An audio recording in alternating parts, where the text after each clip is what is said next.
Bienvenue dans Femmes Palab. Je suis Shakti Kalikan. Aujourd'hui, c'est le 6e épisode. Le concept est simple. Une femme en invite une autre pour une conversation sincère sur son parcours de vie, tant personnel que professionnel. Une conversation sur ce qui fait qu'elle est devenue celle qu'elle est aujourd'hui. Alors pourquoi j'ai créé Femmes Palab ? Parce qu'il y a des matins comme ça où on se réveille avec le sentiment que notre vie est une course sans fin. Une course contre la montre, une course contre les autres, une course contre soi-même parfois. Et qu'on ne sait plus trop si on court vers quelque chose ou bien si on cherche à tout prix à s'éloigner. Parce que des femmes, il y en a de toutes sortes, et que j'en ai rencontré une qui porte fièrement ses cheveux comme un drapeau tricolore, bleu, blanc et noir. Parce que choisir, c'est aussi savoir renoncer. Et que souvent, le plus beau des trophées, c'est la paix intérieure qui nous gagne quand nous sommes en accord avec nous-mêmes. Et puis Femmes Palab, parce qu'on est tellement plus que ça. Pour ce 6e épisode, j'ai choisi de converser avec Sandhya Staub, que tout le monde appelle Tina. C'est parti. Bonjour Tina. Bonjour Shakti. Merci d'avoir accepté mon invitation aujourd'hui à converser avec moi pour Femmes Palab. On se connaît peu, on vient de se rencontrer et c'est vrai que quand je t'ai rencontrée, je me suis dit « Oh my God !» Ok. Waouh, qui est cette personne ? Je n'en revenais pas. Et donc, quand j'ai su que tu avais fait 2 fois le tour de l'île en courant, que tu es en train de t'entraîner cette fois-ci pour nager autour de Maurice, quand j'entends des choses comme oui, il y a 2 jours, tu t'es entraîné et tu as fait 20 km entre Pointe-aux-Sables et Albion. Flic-en-flac. Et flic-en-flac, 20 km en nageant. Je me dis, wow, si je te vois comme cette personne qui est incroyablement driven, en même temps complètement autre. Et en même temps, quand je te parle, je me dis, mais waouh, en fait, tu es très relatable en même temps. Alors tout ça, moi, c'est vrai que ça m'intrigue beaucoup. Parce que c'est un peu comme si je vois quelque chose qui est quelqu'un qui est complètement différent, mais en même temps très similaire. Okay. Et donc, je suis intriguée. Et c'est pour ça que j'ai eu envie de te rencontrer et qu'on parle ensemble aujourd'hui de toutes sortes de sujets. Et évidemment, la première question que j'aurais envie de te poser, c'est pourquoi ? Pourquoi ? Ok, la grande question, pourquoi ? Alors, déjà, merci de m'avoir invitée, ça me fait plaisir, j'adore le concept, Femmes Palab, je trouve ça trop sexy. Et j'adore l'expression, on a toujours relate à un moment donné dans notre vie de cette expression et voilà, c'est sympa de pouvoir s'asseoir et palabrer. Alors, pourquoi ? Tu sais, il n'y a pas de raison particulière, c'est juste les étapes de ma vie qui m'ont menée à ça, sans pour autant que je cherche concrètement à le faire spécifiquement. Le monde de l'ultra, je ne l'ai pas cherché. Genre, c'est venu à moi dans les étapes de ma vie et je l'ai accueilli. Et je me suis sentie tellement bien dedans que voilà, j'ai continué sur cette voie. Et je me suis écoutée, j'ai écouté mes ressentis et je trouvais que c'était quelque chose qui me convenait parfaitement. J'ai continué et je continue. Et voilà, il y a pas forcément de pourquoi. Il n'y a pas peut-être d'un grand pourquoi, mais il y a quand même un jour où... Est-ce que tu as été sportive depuis toujours ? Est-ce que le sport a toujours occupé une grande place dans ta vie ? Ou bien est-ce que c'est un jour, tu te dis, tiens, je vais aller courir. Parce que disons, moi, par exemple, ça ne me vient jamais à l'esprit. de sortir un jour et de dire OK, je vais me mettre à courir. Écoute, j'ai toujours aimé le sport. Quand j'étais au collège, de Forme 1 à Forme 5, quelque chose comme ça, j'ai pratiqué le sport, mais j'ai jamais été encouragée par ma famille pour faire du sport. C'était assez, ouais, c'était pas dans la culture, c'était pas du tout dans la culture. Donc du coup, je faisais du sport pour faire du sport comme ça et ça m'arrivait d'avoir une médaille d'argent, de bronze sur le saut en longueur ou sur un cross-country. Mais voilà, sans plus.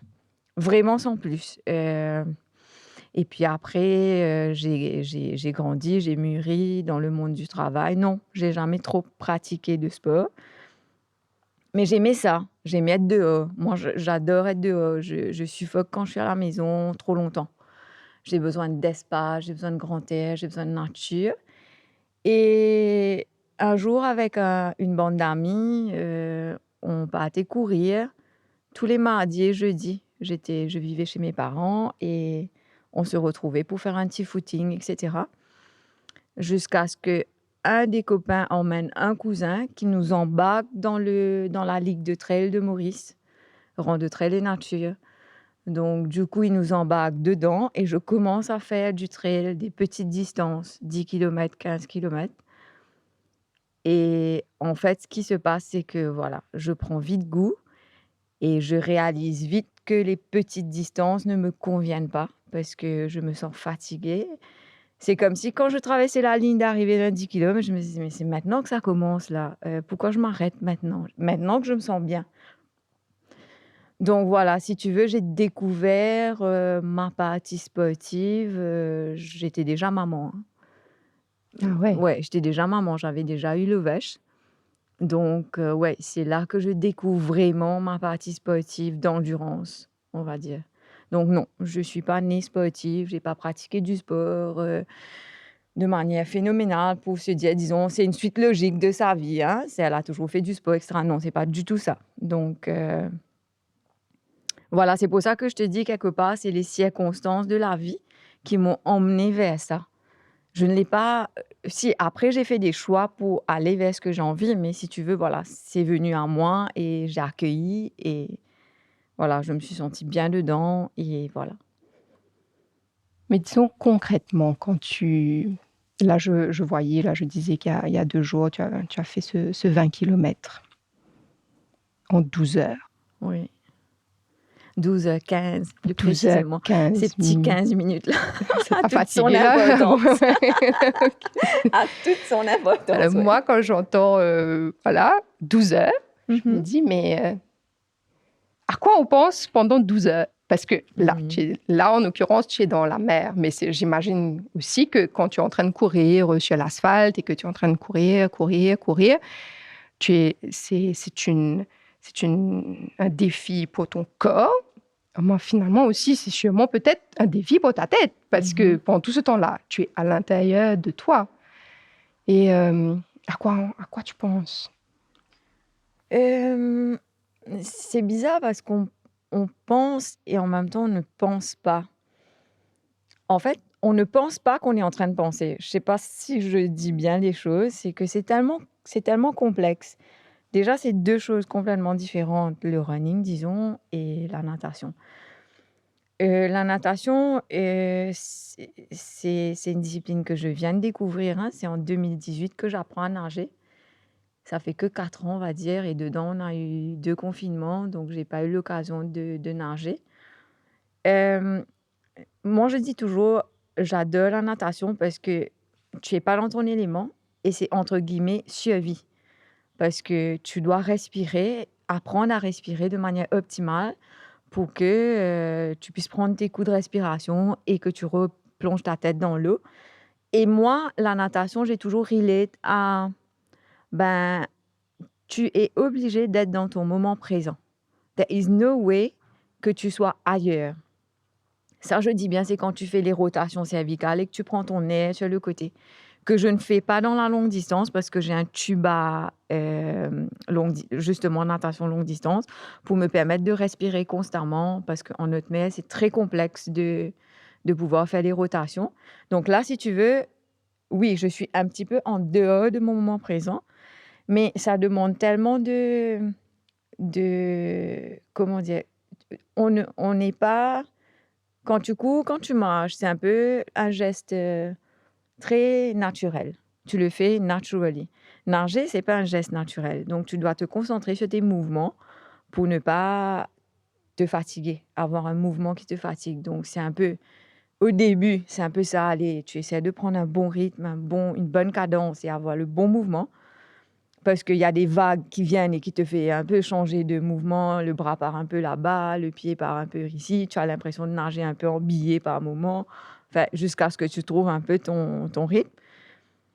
Et puis après, tu penses enfin moi je pense pas à grand-chose. Je suis tellement éblouie par le bleu, surtout quand je nage en haute mer, ça m'est arrivé 2 fois de nager en haute mer. Je suis tellement éblouie par ce bleu abyssal et quand le soleil se tu as les rayons qui font l'araignée au bas là. Je suis tellement éblouie par ça que je ne pense pas. Je ne pense pas à grand-chose en fait, je reste là. Je profite et je suis attentive parce qu'on voit j'ai vu des dauphins. Mardi, j'ai vu des dauphins et c'était extraordinaire et je reste attentive autour de moi. Pas alerte, attentive pour voir parce que peut-être on peut être alerte aussi ailleurs, on est en pleine mer, il peut y avoir un requin, un cachalot, une baleine, whatever, mais je reste attentive parce que j'ai envie de profiter de ce qui va apparaître et d'ailleurs, c'est tellement rapide que voilà, ça passe en 5 secondes, les dauphins sont passés fiouf et après j'ai eu un banc de poissons trompettes, ça aussi c'était vouf, en 3 secondes ça passe, ça part et voilà. Donc non, je pense pas à grand-chose. Peut-être juste quand j'étais pris par un courant pendant au moins 5 heures, je faisais vraiment beaucoup de surplace. Donc c'était très difficile d'avancer. Peut-être là, je m'étais dit: «Je crois pas que je vais pouvoir boucler les 20 kilomètres parce que ça on n'avance pas, quoi». Si je m'arrêtais pour un ravitaillement, le bateau reculait de 100 mètres, quoi. Et il fallait comme s'il me remorquait un petit peu devant à chaque fois que je faisais un ravitaillement parce que sinon je perdais 100 mètres et pour reprendre ces 100 mètres-là, c'était horrible. Donc les personnes à bord, Vincent, mon mari, qui était là en train de monitorer. OK, on s'est arrêté là, on recule de temps, on recommence, mais on la tire un peu avant qu'elle recommence. Là, peut-être je pensais à ouais, est-ce que je vais y arriver? Est-ce que je vais pouvoir finir mes 20 kilomètres? Parce que la nuit va tomber dans 12 heures, donc à 6h30, j'ai commencé à 6h30. Je me dis: «Voilà». Et à un moment donné, je sentais qu'à bord ils étaient inquiets. Tout le monde était inquiet parce qu'on voyait vraiment que je faisais du surplace. Mais moi non. Bizarrement, j'étais hyper zen, hyper sereine. Je pensais pas à grand-chose. J'étais comme si aïe, comme si tu es dans un monde, je disais hier à quelqu'un que je sentais c'est bizarre, tu peux pas toucher l'eau. Tout comme tu peux toucher la terre sur un trail, tu peux toucher l'asphalte sur un running, tu peux toucher un vélo, tu peux toucher tes équipements de CrossFit, ouais. Mais l'eau, tu peux pas le toucher. C'est difficile parce que tu le sens uniquement. You just feel it, but you can't touch. Et quand tu es dedans, tu sais pas où est la fin. Il y a pas de fin. C'est infini. En bas, c'est infini, à côté de toi, c'est infini. OK, côté terre, tu sais qu'il y a quelques kilomètres, tu vas toucher terre, mais voilà. Et à un moment donné, je pensais à j'avais pas de gravité, donc je sentais mon corps léger.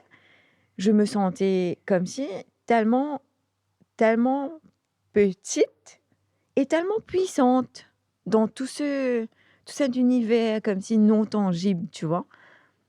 Et je pensais, j'étais en train de me dire: «Waouh, là, j'ai beaucoup de chance d'être là, là». Et je disais à mes amis, la veille, ceux qui étaient avec moi, on a fait un briefing.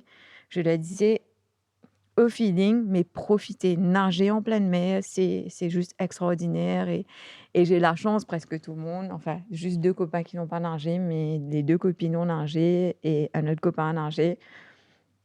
Ils étaient tous, ben, waouh, c'est magnifique. Donc voilà, je pense pas beaucoup, en fait. Je pense pas beaucoup. Je profite du moment présent et je pense techniquement à ce que ça doit être en termes de temps et cetera, mais À part ça, dès que c'est cadré dans ma tête, qu'est-ce qu'il faut faire? Je pense à rien. Je suis juste là, ici, présent et je pense pas à grand-chose. Et quand tu as vécu une expérience aussi forte, tu parles de ce bleu abyssal, et d'être un avec un élément comme ça, dans ta petitesse, mais aussi dans ta puissance et de voir des poissons trompettes et des dauphins et juste d'être là. Comment on fait après quand il faut retourner sur la TFM et Aïe, aller, aïe, aïe. je sais pas, retourner faire des Dans la voiture. courses à Winners, dans Oui. le trafic, et que voilà, comment C'est comment on compliqué. C'est compliqué, déjà le retour à la verticale est un pas physiquement, je sentais quelque chose de bizarre. Je suis rentrée sur le bateau, je suis montée sur le bateau, on a commencé à partir vers Tamarin pour, arriver et je sentais la mer, je regardais la mer et je la sentais encore en moi, comme si j'étais encore dedans, j'ai pleuré d'émotion et j'avais des amis qui m'attendaient, donc ça criait quand le bateau arrivait, là, c'était cool de les voir tous. Je suis arrivée, j'ai causé un peu, on a mangé des pizzas et au moment que j'ai fini ma tranche de pizza, je réalisais que j'étais plus dans l'eau vraiment là. Là, j'ai eu un coup comme si j'ai dit que il faut que j'aille m'asseoir, il faut que je m'isole en fait. Je disais à tout le monde: «Je rentre dans la voiture». En plus, il pleuvait des codes et là après c'était difficile. C'était difficile parce que dans la voiture, il faut rouler maintenant pour arriver à la maison. De Tamarin à la Marie, c'est genre 30 minutes. Ouais, tu as un gros choc, un gros dépaysement, c'est assez compliqué et là, j'avoue, c'est encore plus compliqué justement parce que là, je suis moins fatiguée que le jour J ou le lendemain. Ça fait 2 jours là et effectivement, là, en roulant, en venant, ouais, je regardais les voitures, moi-même étant dans une voiture, on regarde tout ça. J'ai dit à Vincent aujourd'hui, j'ai pris tous mes affaires de natation là dans la voiture. J'ai dit: «Tu sais quoi? Après Chartier, notre rendez-vous, je file au Noirfic en Flac parce que j'ai besoin de me retrouver dans l'eau». J'ai dit: «Quoi qu'il arrive, fatiguée, pas fatiguée, là, je dois me retrouver dans l'eau parce que c'est pas possible». J'ai dit: «Là, si aujourd'hui je me retrouve pas dans l'eau, ce soir, je vais pas être bien. Je serai nerveuse» et ça, je le vis depuis 3 mois comme ça, hein. Dès que je passe de longues heures dans l'eau, ça devient compliqué pendant quelques jours après jusqu'à ce que je restabilise. Ça m'est arrivé quand j'avais fait les 15 kilomètres en décembre, de fermer mes yeux et d'imaginer que j'étais dans une cube d'eau dans la maison et que j'étais en train de partir, un peu comme les films de science-fiction, là. Tu pars, tu vas chercher un verre, tu flottes, tu vas chercher un truc. Enfin bon, c'était un peu bizarre, mais ouais. C'est assez compliqué. Le retour à terre est assez compliqué parce que c'est 2 mondes, je peux même pas dire le mot différent, c'est trop faible. Le mot différent est trop faible. La mer est un univers, je peux pas décrire, le alors bizarrement, je me sens super safe dans l'eau, dans la mer, contrairement à quand je suis sur la route, sur terre, pourtant c'est un peu comique, mais dès que je suis dans l'eau, je me sens safe, en sécurité.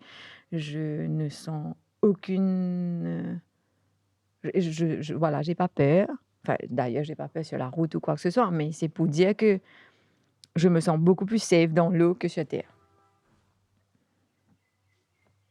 Ouais, le retour, à terre est quand même assez complexe.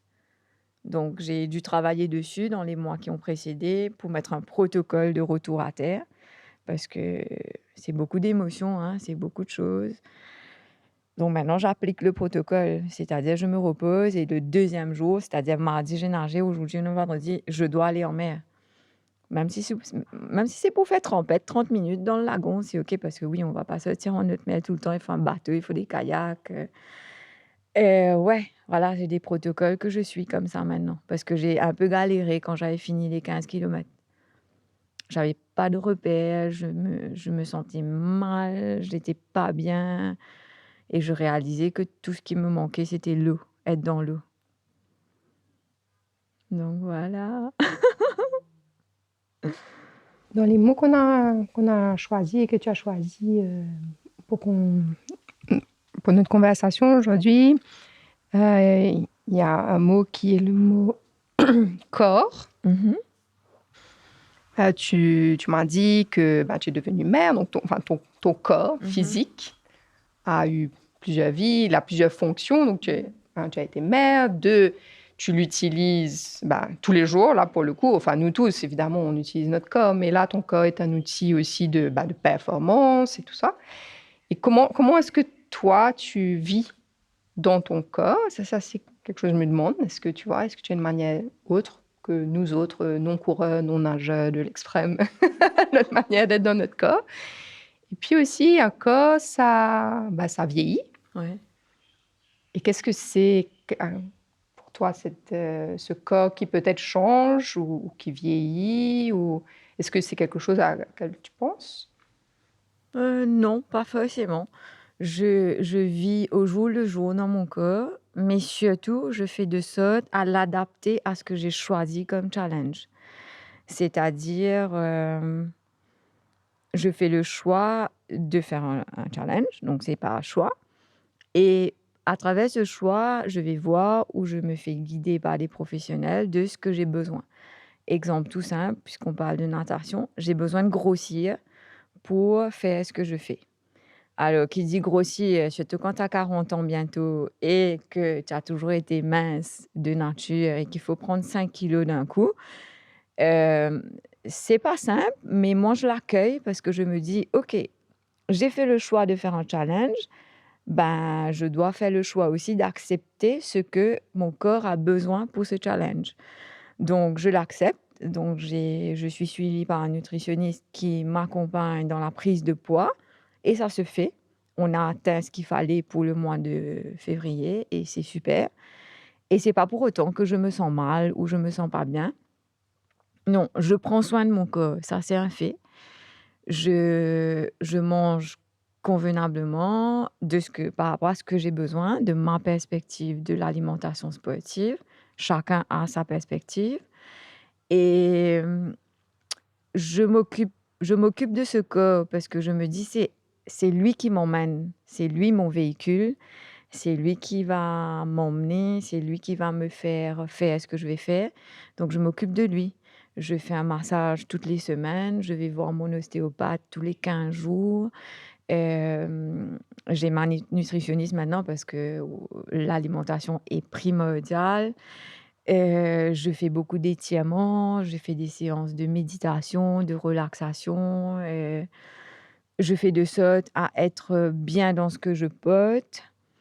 Je ne suis pas du style à vouloir être, bien habillée parce qu'on va telle place. Je m'en fous. Si j'ai besoin de mettre des baskets pour aller dans un dîner, je le mets. Si j'ai besoin de mettre des baskets pour aller à un mariage, je le mets aussi. C'est fine.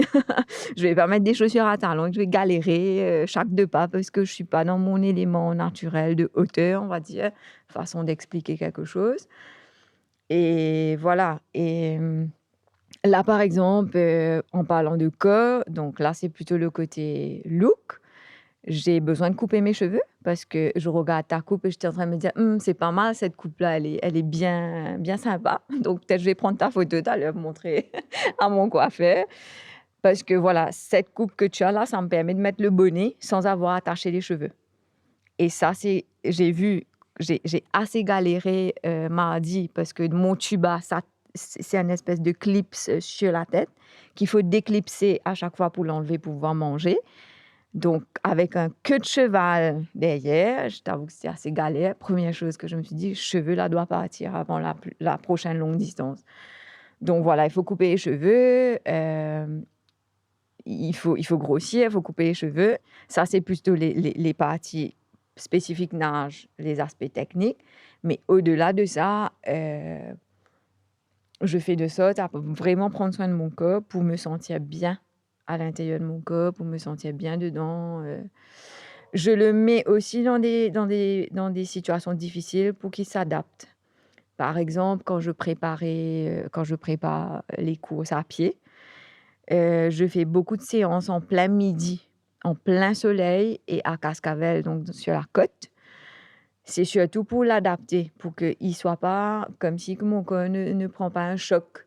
Comme si le jour que je suis en plein ultra trail, je me retrouve en plein cagnard et que au final, ben, je connais pas ça, donc je l'adapte. Et puis, par exemple, je prends des bains glacés, c'est-à-dire j'ai acheté un bac. Je suis assez petite, c'est cool. J'ai pu avoir un gros bac où je rentre complètement dedans jusqu'au cou. Donc, après chaque entraînement, je mets du glaçon dedans et je rentre dans ce bac-là. Un, pour la récupération, parce que le froid aide à récupérer, ça c'est connu. Mais deuxième, pour l'acclimatation au froid. C'est-à-dire, je mets mon corps dans une situation où il va connaître le froid. Ça, c'est quand je préparais un trail. Je devais faire un trail dans les Alpes en 2020. Faute de pandémie, je n'ai pas pu le faire. Mais voilà, je mettais mon corps dans la condition nécessaire. Parce que je me dis, OK, je vis quand même au niveau de la mer. J'ai des ambitions d'aller faire des ultra-trails dans la haute montagne d'Europe. Oui, je ne vais pas emmener mon petit corps tropical dans la neige comme ça, sans préparation. Donc oui, je l'adapte. Je le mets dans des conditions similaires, on va dire. Moi, j'aime bien t'entendre parler comme ça parce que c'est vrai que la plupart du temps, quand j'entends des femmes ou même moi, quand on parle de notre corps est ou bien quelque chose qu'on veut changer parce qu'on l'aime pas, ou bien c'est un outil de séduction, ou bien c'est un... Mais jamais on parle de son corps comme d'un moyen pour arriver, enfin, Mhm. comme Un toi tu as véhicule, dit, ouais. c'est ton véhicule en fait. Mhm. Et ça, c'est intéressant. Et puis aussi le fait que tes objectifs sont tellement particuliers. Mais quand tu dis, hop, je vais devoir couper mes cheveux, prendre 5 kilos, c'est un peu l'inverse absolu de tout ce que Ouais, je te comprends. l'injonction qu'on fait aux femmes, qui Ouais. est perds tes kilos, sois le plus mince possible et surtout garde tes longs cheveux. Ouais. D'ailleurs, ça me fait penser quand je suis partie faire prendre mon poids, donc l'impédance, il y a la doctoresse qui était là-bas. Et elle me dit, ben, vous voulez atteindre combien de pourcentage de masse grasse? Normalement, tu cherches le moins possible, c'est 15%. Je lui dis, j'hésite entre 25 et 30. Elle me regarde, elle me dit, oh, c'est la première fois qu'on vient ici pour grossir. Je dis, ouais, on va commencer par 25, je vais confirmer après avec ma nutritionniste. Et voilà, donc j'étais partie pour comprendre comment prendre du poids avec la mesure de la masse grasse, masse musculaire, etc. Donc voilà, petite anecdote, la doctoresse qui était choquée que j'étais venue pour prendre du poids. Et ouais, et comme je te dis, je suis totalement à l'aise avec ça et ça me dérange pas plus que ça. Tu as parlé de quelque chose, tu disais que ouais, voilà, on vieillit, le corps vieillit. Oui, je le vois dans mes cheveux. Je commence à avoir des cheveux blancs et je l'accueille aussi.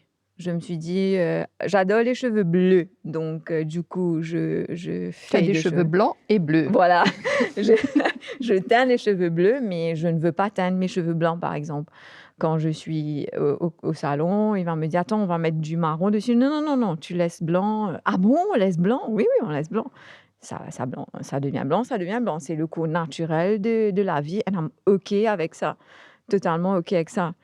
Et vieillir, ben, je sais pas, c'est un mot qui ne résonne pas trop en moi parce que j'accueille tellement le jour qui arrive, j'accueille tellement mon moment présent et tu vas pas me croire, allons parler du mot vieillir. Plus je vieillis, plus je me sens endurante. Donc je l'accueille de manière exceptionnelle, quoi.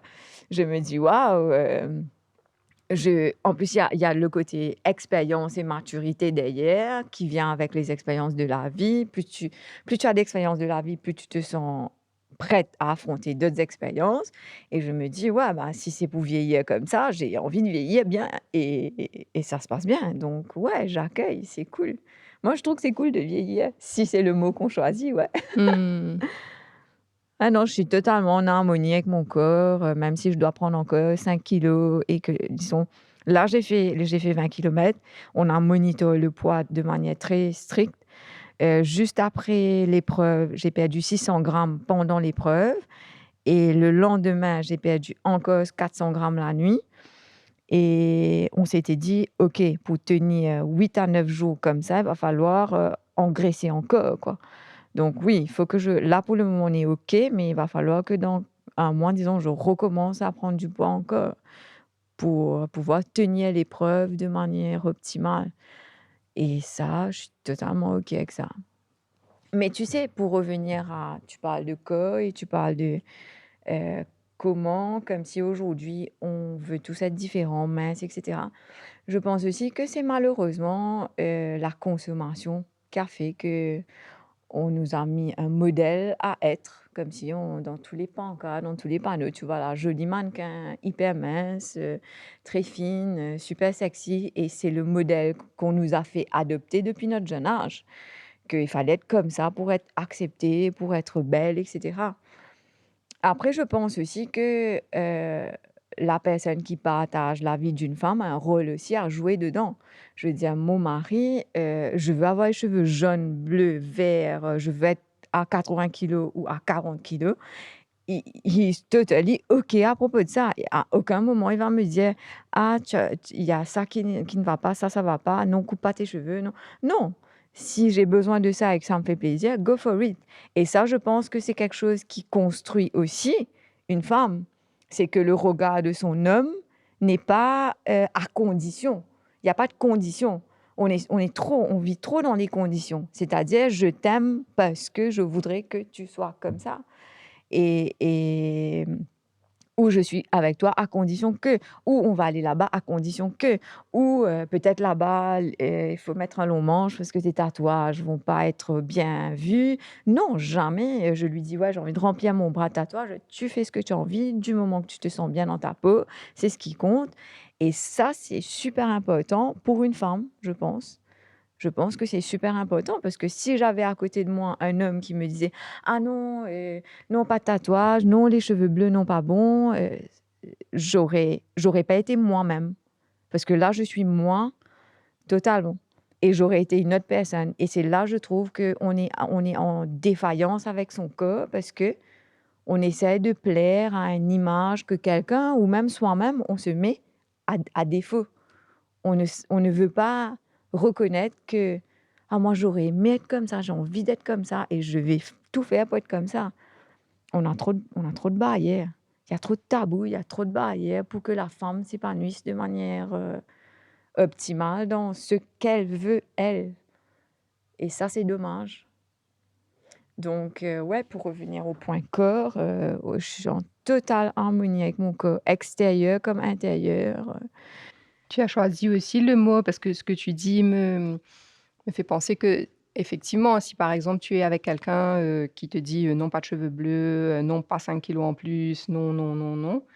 Bon, ma question c'est est-ce que tu serais avec cette personne-là? Et qui revient aussi à un mot que tu as choisi qui est le mot choix. Mmh. Comment est-ce que ces choix se font dans ta vie? Est-ce qu'il y a des choix que est-ce que tu penses que tu es une enfin, moi, ça m'a l'air un peu obvious que tu es une personne qui fait tes propres choix au vu de tout ce que tu as dit là, mais c'est vrai que quand on a des choix à faire, qu'est-ce qu'on met dans la balance? Et comment tu as fait ces choix dans ta vie? Parce que le choix de devenir, sportive, de l'extrême là, de l'ultra, c'est quand même un choix très particulier. Mmh. Ouais, écoute, oui, je serais pas avec cette personne catégoriquement si aujourd'hui cette personne ne me permettait pas d'être qui je suis. D'ailleurs, je le remercie pour ça. Ça prouve vraiment une grande dame, une grande de personnage, de personne. Vincent est quelqu'un de vraiment extraordinaire. Oui, je ne serais pas avec lui. Si avec une personne, je ne suis pas moi-même, je n'arriverai pas à être avec cette personne. D'ailleurs, mes amitiés aussi sont telles que c'est.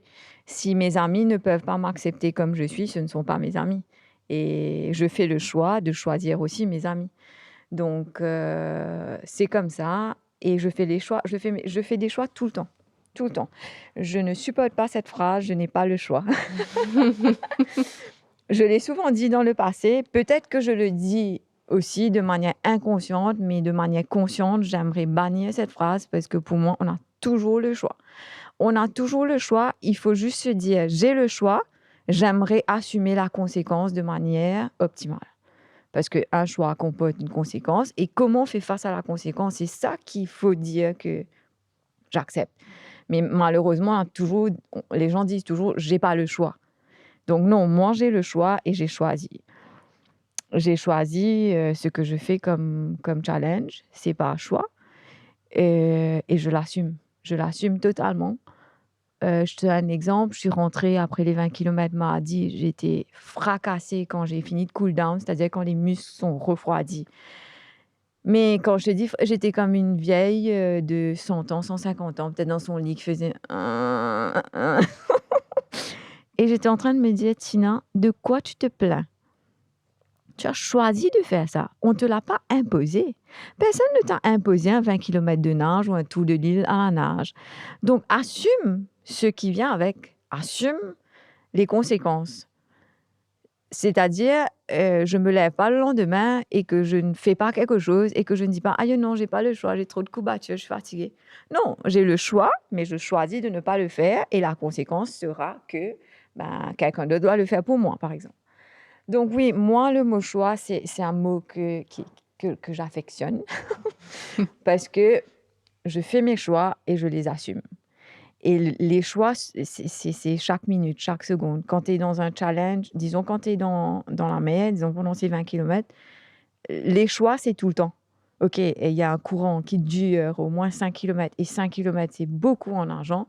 Qu'est-ce que tu fais? Tu continues dedans, tu retournes, tu dis le bateau te remorque est devant, tu continues ailleurs. Enfin, il y a des choix. Et disons, j'ai choisi, j'ai dit non, j'ai commencé, je vais finir dans l'eau. Mais après, il faut l'assumer. Ça veut dire que tu assumes, Tina, que je suis en train de faire du surplace.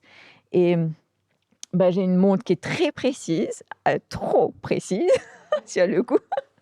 Parce que quand je faisais du surplace, elle faisait du surplace aussi. Donc, je la regardais, elle ne bougeait pas. Genre, je te dis n'importe quoi, je n'ai pas exactement les chiffres. Disons, on est à 6 km, 6500 mètres, disons. La montre, elle va rester à 6500 mètres. J'ai fait 20 coups de bras, elle est toujours à 6500 mètres. Je dis, non, OK, allez, change de direction. Je change de direction. OK, elle prend 3 mètres, 4 mètres, 5 mètres. Ah yes, j'avance. Et puis, elle rebloque parce que je suis dans un bassin de courant, en fait. Et là, aussi, tu as un choix à faire. Soit tu continues à regarder ta montre tous les 4 secondes, soit tu te dis, Tina, arrête de regarder la montre, tu es dans un bassin de courant. Écoute, fais tes coups de bras et puis on verra bien. Donc, parce que quand tu fais le choix de regarder ta montre, tu stresses. Automatiquement, le stress vient parce que, ah merde, 1 kilomètre que je fais en 20 minutes, je suis en train de le faire en 45 minutes, 1 heure, quoi. Même 1h10, je faisais 1 kilomètre. OK. Et là, tu as le choix de prendre aussi une autre décision. Là, j'avais commencé à taper la causette avec la mère. Je dis, bon, puisqu'on est là ensemble, on va faire un peu connaissance, tu vois. Et je suis repartie dans les moments d'avant où, comme si quand j'ai fini une longue distance, la mère me manque, j'ai envie de me retrouver avec elle, etc. Je dis, t'es une petite coquine, toi, en fait. C'est que je me suis tellement plaint que je voulais être avec toi tout le temps que tu m'as dit, maintenant, tu vas rester avec moi, on va passer 12 heures ensemble. J'ai dit, OK, j'ai compris ton beans, là. C'est-à-dire, tu me mets dans un bassin de courant pour que je passe le plus de temps possible avec toi. C'est ça, hein? Et je cause. Du coup, dans ma tête, j'ai une réponse. Oui, tu as tout compris, c'est tout à fait ça. On va passer le plus de temps possible ensemble aujourd'hui parce que c'est ce que tu as voulu. Tu te plains de ne pas être dans la mer. Maintenant, quand tu es dans la mer, tu te plains que tu es en train de faire du surplace. Arrête de te plaindre et reste là avec moi, quoi. Je dis à mon mari que j'appelle Moumous, je dis, Moumous, j'ai compris. La mère m'a dit que il faut que je reste avec elle tout le temps là parce que je me plains tellement de ne pas être avec elle. Quand je suis avec elle, je veux sortir. C'est pas normal. Il me regarde. Je sais pas trop ce qu'il a pensé, mais bon.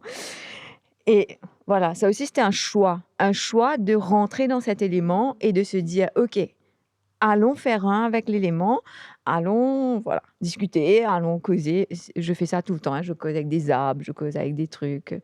Voilà, donc je causais du coup avec la mer et c'est un choix. Et j'ai le choix aussi de me dire, ce qu'elle me répond, c'est quelque chose qui m'apaise. Donc voilà, les choix sont constants. C'est constant, constant, constant. Il y a aussi le choix de, quand tu fais du sport d'extrême, le sport d'ultra, tu peux pas faire la fête. Alors, tu es invité par tes amis, tes bons amis, tes bonnes copines, et tu réalises que la journée que tu as eue va pas te permettre de faire cet apéro, ce dîner, ce déjeuner, ce café. Et là aussi, il y a un choix à faire. Et tu te dis, OK, qu'est-ce que tu as choisi? Tu as choisi ton sport, tu as choisi ton objectif. Maintenant, il va falloir choisir tout ce qui va avec ce choix d'objectif et assumer les conséquences. Et là, j'ai été honnête avec mes amis proches. J'ai dit, bon, voilà, ce sera une année assez asociale pour moi. Euh, c'est mon moment présent qui va dicter si je viens ou pas. Je peux vous dire, oui, j'arrive demain pour le dîner, mais au moment du dîner, le lendemain, ça va pas, je suis fatiguée ou la journée s'est passée de manière différente. Je vais pas et ne me prenez pas mal parce que c'est pas que je ne veuille pas venir, mais je préfère mon repos que de me fatiguer. Et c'est un choix. Et pouvoir l'exprimer aussi est un choix, parce que je peux donner des excuses. C'est facile de donner des excuses. Aïe, malheureusement, j'ai eu un ceci, cela. Une personne est là pour vérifier. C'est un choix aussi d'être honnête et de dire, voilà, c'est comme ça. Je ne pourrai pas venir parce que je suis fatiguée et c'est mon choix de choisir de me reposer que de me fatiguer. C'est pas pour autant que j'ai pas envie de vous voir. Ben voilà, c'est comme ça. Donc, c'est toujours des choix et assumer ses choix et être. Moi, je suis cash dans mes choix. Je ne tourne pas autour de mes choix. Comme si j'ai choisi ça, c'est cash. Je vais pas donner 10 000 excuses pour ça. Et voilà. Donc, j'adore. Moi, j'affectionne ce mot. C'est un mot très important pour moi. Dans notre société, avec nos critères de réussite Mhm. qu'on a, comment est-ce que comment est-ce que toi, tu définis ta réussite? Est-ce que tu penses que tu as réussi ta vie? Et est-ce que la manière dont tu vis ta vie va avec ce que la société, en fait, pense qui est une réussite? Ah non, complètement. Non, pas du tout. Je suis pas du tout dans la ligne de ce que la société pense qui est une réussite. D'ailleurs, si je repars dans mon giron familial quand j'étais petite ou même maintenant, euh, réussir pour la famille, c'est avoir un boulot dans le gouvernement. C'est comme ça, hein, on va pas se cacher les vérités. Avoir un boulot dans le secteur gouvernemental, être marié, avoir des enfants, avoir une maison, avoir une voiture, avoir un bungalow, machin, etc. C'est pas du tout mon kiff. Alors là, déjà, j'ai eu un enfant avant même d'être mariée. Donc, c'est déjà là, ça s'est révélé que je vais pas suivre ce qui sont les critères sociétals. Aujourd'hui, moi, je suis pas fan d'avoir une maison. J'aime vivre en location parce que j'aurais aimé pouvoir déménager et aller vivre ailleurs quand j'ai envie, genre nomade, quoi. J'ai envie de vivre là aujourd'hui, ça me convient. Demain, ça me convient pas, j'ai envie de prendre mes affaires, partir. J'ai pas de contraintes de il faut vendre la maison, louer la maison. Ça, c'est pas moi, j'ai pas envie. Euh, Avoir un véhicule, c'est primordial pour ce que je fais. Donc, ça, c'est important. C'est mon, on va dire, mon côté mobile. I mean, I need to be mobile. Et ça, c'est un véhicule. Et après, le mot réussite, moi, j'estime que j'ai déjà réussi ma vie parce que je suis en paix avec moi-même. Et c'est ça ma plus grande réussite aujourd'hui. C'est pour ça peut-être que je prends des risques, on va dire. Écoute, nager en haute mer pendant 12 heures, ouais, tu as le risque d'être attaqué par un requin, par ceci, par cela.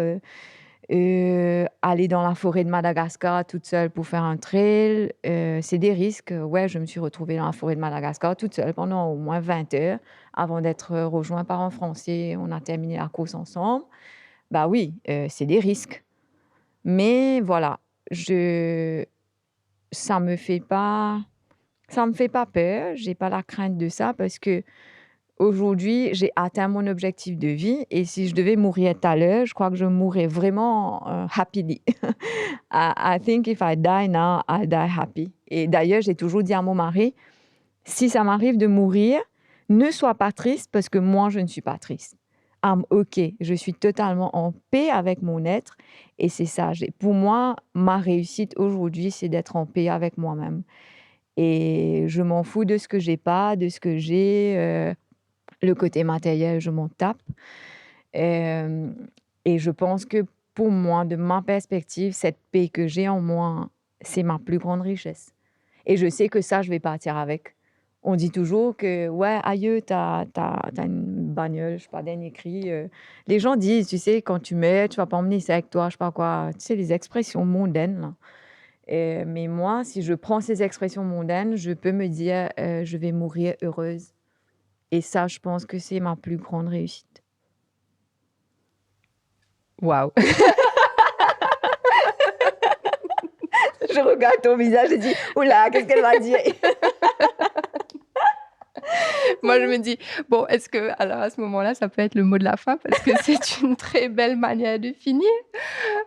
Mais en même temps, on n'a pas parlé de toutes les autres choses Oui, dont je voulais parler. je vois Il y a tous les mots qu'il y a. tellement de mots qui restent. Ouais.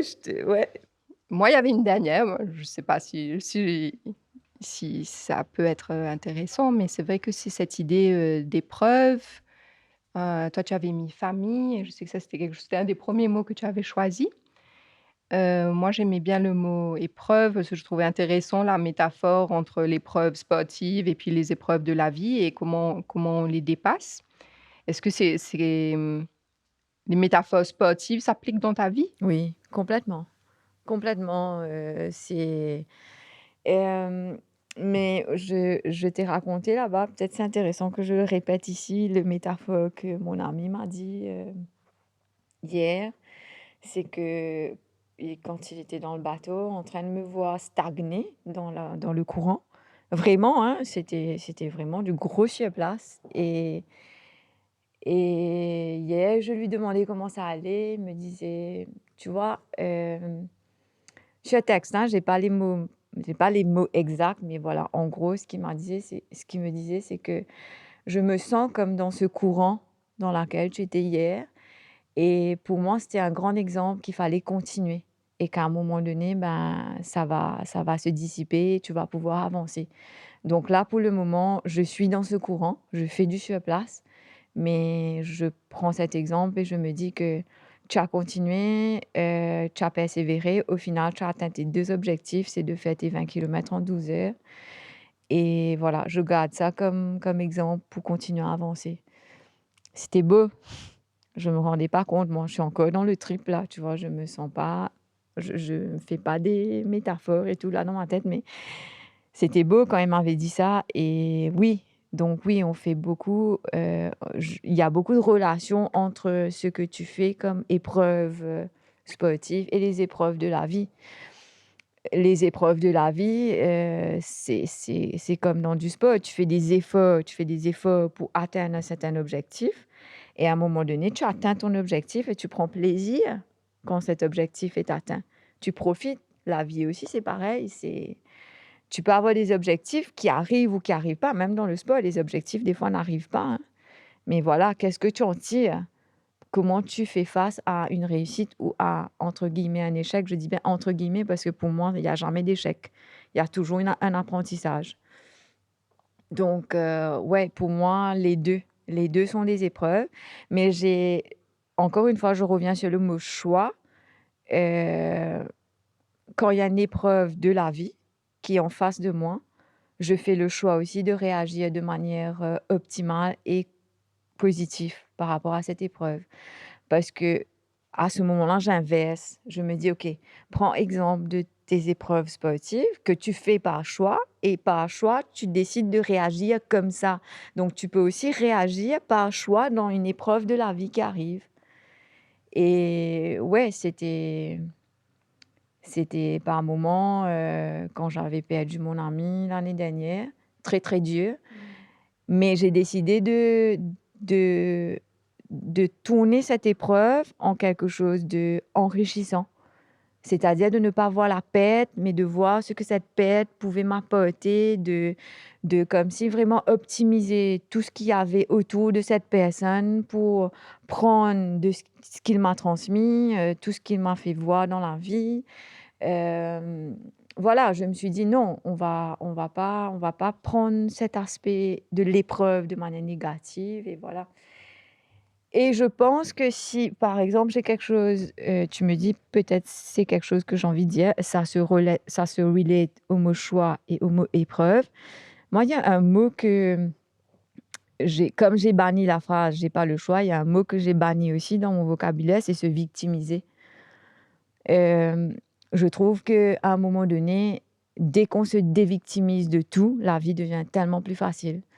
On a aujourd'hui une société qui a tendance à se victimiser de tout. Ouais, on est victime de ça, de ça, de ça, de ça. S'il se passe quelque chose, c'est pas de ma faute, c'est parce que l'autre a fait, l'autre a fait, l'autre a fait, l'autre a fait ça, n'a pas fait ça, etc. On a toujours une posture de victimisation, c'est-à-dire on est victime des fois de nous-mêmes.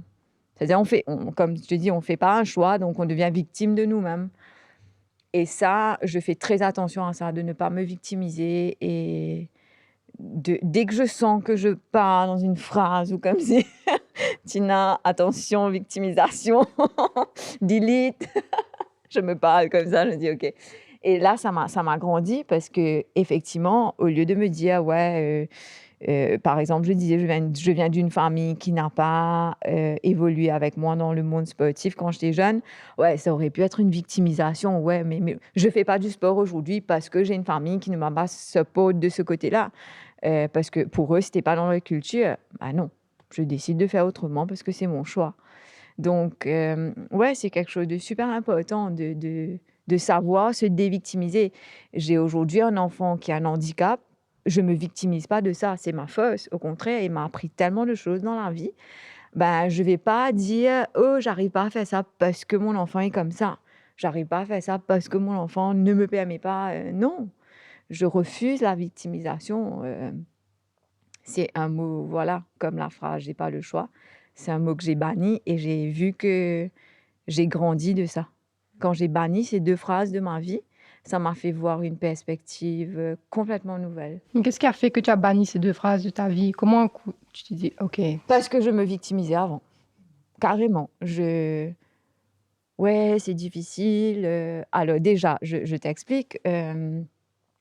Je travaille avec mon mari dans notre entreprise. Je l'aide, je fais certaines choses, mais si tu veux, je ne peux pas faire.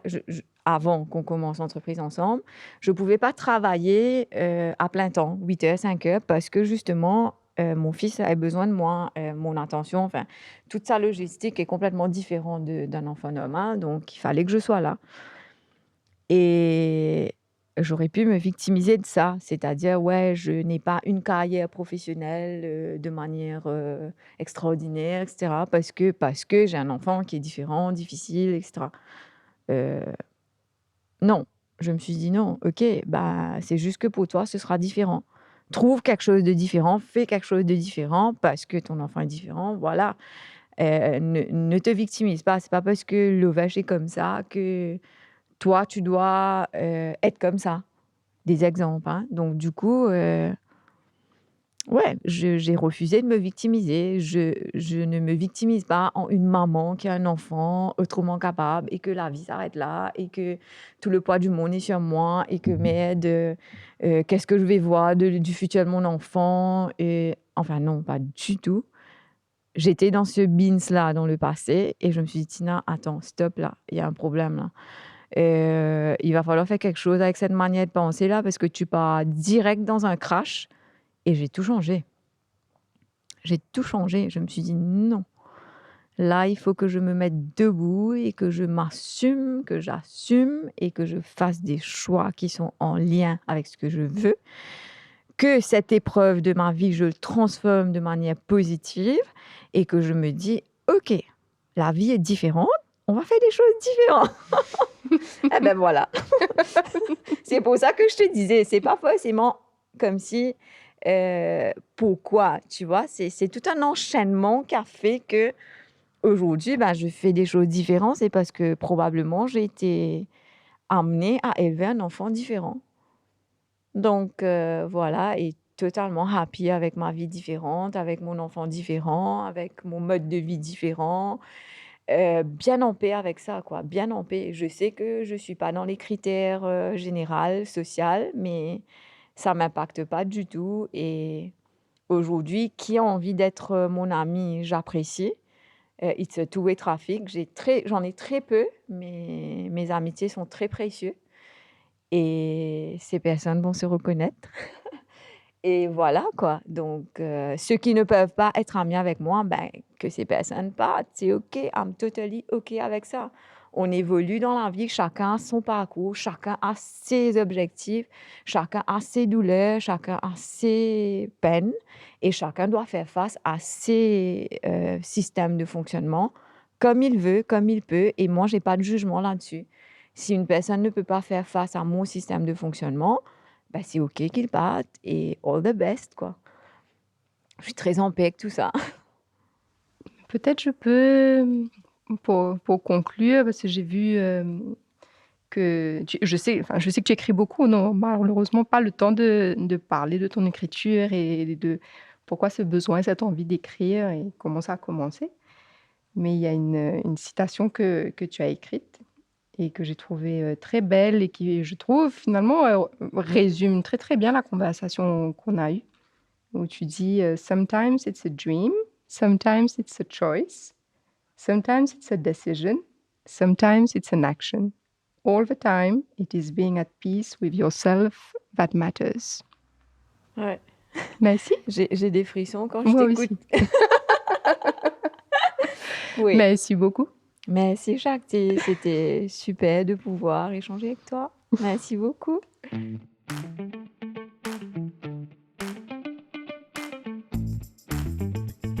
J'espère que cette conversation pourra nourrir votre réflexion, qu'elle vous aidera à surmonter vos épreuves et vous donnera la force d'être pleinement vous.